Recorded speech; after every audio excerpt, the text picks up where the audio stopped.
ए सुनी, हमें जैसे दवा लेते नहीं तो ले जाके धनु बाबू के यहाँ से 500 के उधारे राशन ले रहा दिहन हमार नाम धो देम दी है काहे ना जाई रोरा नाम धो के ले लियो। बाप रे बाप, हमरा से तो बेसी हमरा मेहरारू को लोग जानत हवे।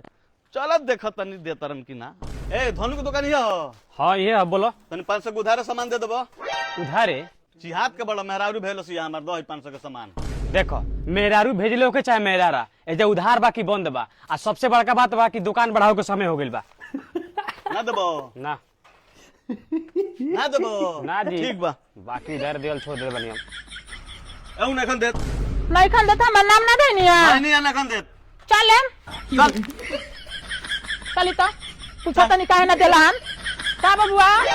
अरे भौजी, भौजी के मुंह मारो हमार सामान ओइला में 500 के उधारे सामान काहे ना देनिया। हां बतावा। ए भौजी तहार मरद उन खास तोहरे हम। हमार मारो भाई यहाँ के तार कोई करू चाहिए का चाहिए बोलो तो। लिस्ट निकालो।